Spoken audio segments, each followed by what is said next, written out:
कभी कभी इंसान ऐसी जगह पहुंच जाता है जहां अकेलापन, डर और वक्त सब रुक सा जाता है। ये कहानी है एक टापू की जहां सिर्फ दो इंसान रहते हैं और समुंदर की गहराई से निकलती है वो मखलूक जो इंसान से ज्यादा इंसान लगती है और दरिंदों से कम नहीं। साल था 1914 का। दुनिया एक बड़ी जंग में उलझी हुई थी, लेकिन एक लड़का जिसका नाम डेविड था एक सफर पर निकलता है जहां उसे एक टापू पर जाना था पूरे साल का डेटा इकट्ठा करने के लिए। उससे पहले भी एक डेटा ऑफिसर उस टापू पर गया था डेटा इकट्ठा करने के लिए। अब डेविड की ड्यूटी थी कि वह डेटा इकट्ठा करे। उसके साथ एक कैप्टन था जो उसे टापू पर छोड़ने और पिछले ऑफिसर को वापस लाने आया था। उनके साथ जहाज में कुछ और लोग और खाने पीने का एक साल का सामान भी था ताकि वह उस टापू पर एक साल तक जिंदा रह सके। जैसे ही वे उस टापू पर उतरते हैं तो वह टापू बिल्कुल सुनसान होता है, जैसे वहां कोई रहता ही न हो। उसे वहां एक घर नजर आता है जहां उसे एक साल के लिए रहना होता है, लेकिन उस घर में कोई मौजूद नहीं होता।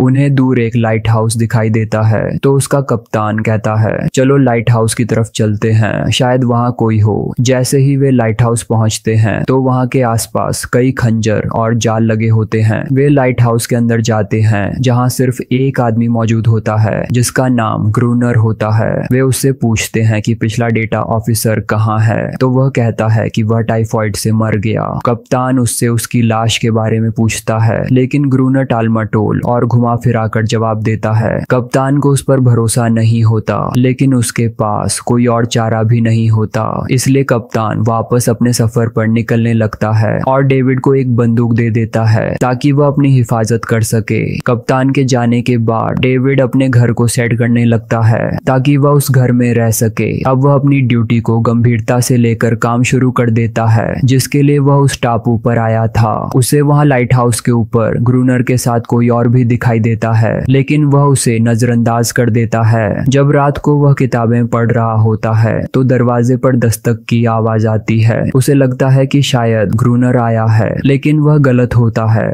उसे एक अजीबोगरीब चीज का हाथ दिखाई देता है। डर के मारे वह बेसमेंट में छुप जाता है और वहीं पूरी रात बिता देता है। जब वह सुबह उठता है तो उसे घर के बाहर किसी अजीब चीज के पैरों के निशान नजर आते हैं। वह डर के मारे लाइट हाउस का दरवाजा जोर जोर से पीटता है, लेकिन ग्रूनर दरवाजा नहीं खोलता और कहता है तुम्हें उनके साथ ही चले जाना चाहिए था। यह कहकर ग्रूनर वापस लाइट हाउस के अंदर चला जाता है। उसे अंदाजा हो जाता है कि वह अजीब मखलूक फिर से वापस आ सकती है, इसलिए वह अपने घर के चारों ओर लकड़ी की एक बाउंड्री बना देता है ताकि उन मखलूकों से खुद को बचा सके। उसे घर में एक राइफल और कुछ गोलियां भी मिल जाती हैं। अब वह उन अजीब जीवों से लड़ने के लिए पहले से ज्यादा तैयार और मजबूत होता है। जैसे ही रात होती है वे मखलूक फिर से लौट आते हैं। डेविड अपनी राइफल निकालता है और उन पर फायरिंग शुरू कर देता है, लेकिन उनकी संख्या बहुत ज्यादा होती है, इसलिए वह अपने घर के आसपास की लकड़ी की बाउंड्री और दूसरी लकड़ियों को आग लगा देता है। आग ज्यादा फैल जाती है जिससे उसका घर भी आग की चपेट में आ जाता है। इस वजह से उसका पूरा घर जलकर राख हो जाता है और वह घर से बाहर भाग जाता है। आग से डरकर सारे अजीब जीव वापस समुद्र के अंदर चले जाते हैं। पूरी रात बिताने के बाद डेविड वापस अपने घर आता है, लेकिन तब तक उसका घर पूरी तरह जल चुका होता है।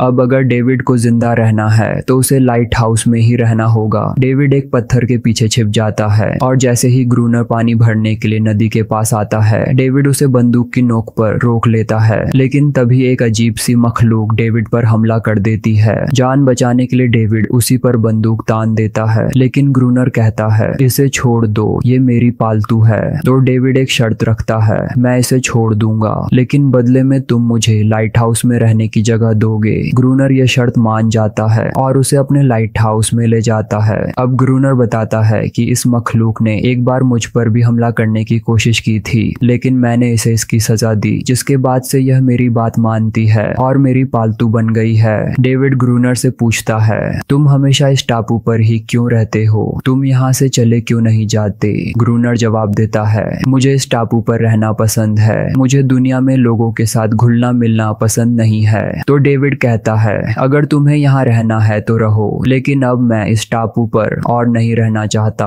अब मैं यहाँ किसी भी आने वाली जहाज का इंतजार करूंगा और उसे सिग्नल दूंगा। ग्रूनर कहता है अब तुम्हें यहाँ एक साल तक रहना होगा, उसके बाद ही तुम यहाँ से जा सकते हो। डेविड उसकी बात को ज्यादा गंभीरता से नहीं लेता। अब रात होने लगती है तो वह लाइट हाउस की लाइट ऑन कर देता है और ग्रूनर उससे कहता है क्रिएचर्स कभी भी आ सकते हैं, इसलिए तैयार हो जाओ। फिर वह डेविड के हाथ में बंदूक थमा देता है ताकि दोनों मिलकर उन क्रिएचर्स का सामना कर सकें। अब बड़ी संख्या में क्रिएचर्स समुद्र से बाहर निकल कर आते हैं। ज्यादा संख्या देखकर डेविड डर जाता है और बेहोश हो जाता है, जिसकी वजह से ग्रूनर पूरी रात अकेले ही लड़ता है और उनका मुकाबला करता है। अगली सुबह ग्रूनर गुस्से में डेविड को उठाता है और कहता है कि अगर तुम्हें यहाँ रहना है तो तुम्हें मेरी हर बात माननी पड़ेगी और लाइट हाउस के चौथे तल पर काम करना होगा।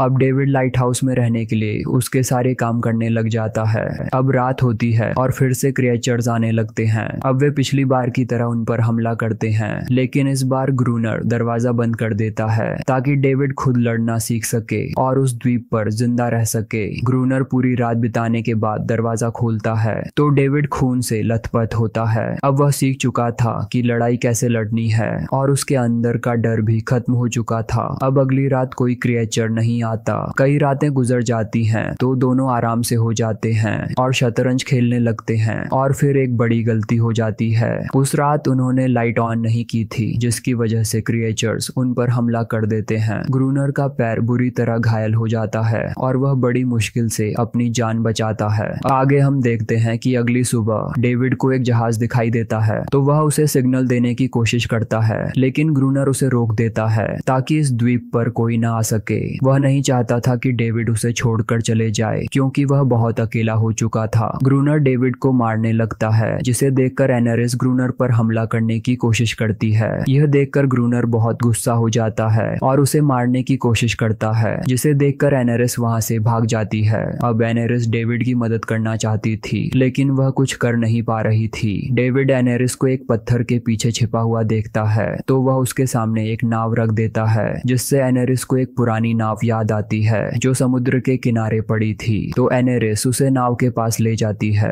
फिर डेविड उस जहाज के बारे में ग्रूनर से सवाल करता है तो ग्रूनर कहता है कि मुझे इस शिप के बारे में पहले से ही पता था। यहाँ पर कुछ साल पहले एक शिप गोला बारूद से भरी हुई आई थी, लेकिन अफसोस उन्हें उस क्रिएचर ने खा लिया। इसे देखकर डेविड के दिमाग में एक सवाल आता है कि क्यों न हम उस शिप से गोला बारूद लेकर आएं ताकि हम क्रिएचर से लड़ सकें, लेकिन ग्रूनर इस प्लान से इनकार कर देता है। अगली सुबह हम देखते हैं कि एनेरिस पानी में नहा रही होती है तो डेविड भी उसके साथ नहाने लगता है। ग्रूनर यह सब पत्थर के पीछे खड़े होकर देख रहा था और जलन महसूस कर रहा था कि ये उसके साथ इतना अटैच क्यों हो गया है। अब जलन की वजह से ग्रूनर राजी हो जाता है ताकि वो डेविड को पानी के अंदर ही छोड़ दे और क्रिएचर उसे खा ले। तो अगले दिन दोनों समुद्र के अंदर जाते हैं ताकि उन्हें कुछ ऐसा मिल सके जिससे वो क्रिएचर को मार सके। अब डेविड ग्रूनर को समझाता है कि अगर मैं 3 बार रस्सी खींचूं तो इसका मतलब तुम मुझे ऊपर खींच लेना। अब डेविड पानी के अंदर उतरता है तो वहां उसे डायनामाइट मिलती है, जिससे वो एक ही बार में क्रिएचर खत्म कर सकता है। अब वो उस डायनामाइट को ऊपर लाने की कोशिश करता है, लेकिन क्रिएचर को देखकर डर के मारे नीचे गिर जाता है। अब वो 3 बार रस्सी खींचता है, लेकिन ग्रूनर उसे नहीं खींचता क्योंकि वो शिप पर इसीलिए आया था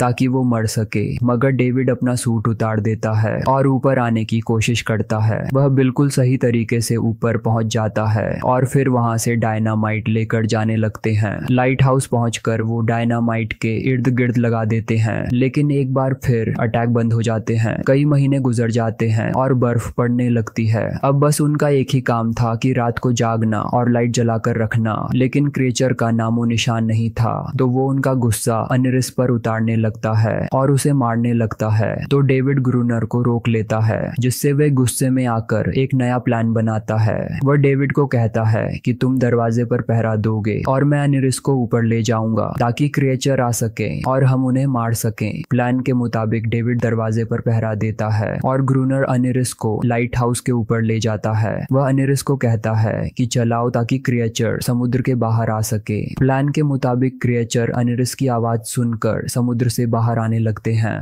इसी दौरान क्रिएचर डेविड पर चढ़ जाते हैं, लेकिन डेविड बहादुरी से काम लेते हुए उन्हें मार देता है। इसी दौरान ग्रूनर डायनामाइट का बटन दबाता है और काफी क्रिएचर मर जाते हैं। अगली सुबह देखते हैं कि कई क्रिएचर मारे हुए हैं। इसे देखकर डेविड को सही नहीं लगता। उसे लगता है कि हम गलत कर रहे हैं, लेकिन अब इस बात का कोई फायदा नहीं। तो वह अनिरिस को देखता है, लेकिन उसे अनिरिस नहीं मिलती। कई दिन गुजर जाते हैं। एक सुबह डेविड को कई क्रिएचर बाहर नजर आते हैं। अब वह इस बात को समझ गया था कि वे लड़ना नहीं चाहते, वे तो सिर्फ शांति चाहते हैं। इसी दौरान ग्रूनर अनिरिस पर बंदूक तान लेता है और कहता है कि अंदर चलो, लेकिन अनिरिस उसकी बात नहीं मानती। तो ग्रूनर गुस्से में वापस लाइट हाउस चला जाता है। बच्चे के पास एक नाव होती है जो उसे डेविड ने दी थी। बच्चा उसे देख रहा होता है कि इतने में ग्रूनर बच्चे पर फायर कर देता है और वह वहीं मर जाता है, जिसे देखकर सारी क्रिएचर डर कर समुद्र के अंदर चले जाते हैं। तो डेविड गुस्से में लाइट हाउस जाता है और ग्रूनर को मारने लगता है। उनके बीच काफी लड़ाई होती है। लड़ाई के दौरान ग्रूनर डेविड को जान से मारने ही लगता है, लेकिन डेविड उसे उसके असली नाम जो रॉबर्ट था से पुकारने लगता है और कहता है कि मैं तुम्हें जानता हूँ, तुम पिछला वेदर ऑब्जर्वर हो। यह सुनते ही ग्रूनर रुक जाता है, क्योंकि ग्रूनर कभी ऐसा था ही नहीं। वह तन्हाई और उसकी पत्नी की मौत की वजह से ऐसा हो जाता है। वह काफी थक चुका था और मानसिक हालत खराब होने की वजह से वह अपने आप को क्रिएचर के हवाले कर देता है और वह उन क्रिएचर के हाथों मारा जाता है। अब इस बात को 1 साल गुजर जाता है और एक नया वेदर ऑब्जर्वर अपनी ड्यूटी पर आता है। तो वह डेविड को ग्रूनर समझने लगते हैं और डेविड भी उन्हें अपनी असली सच्चाई के बारे में नहीं बताता।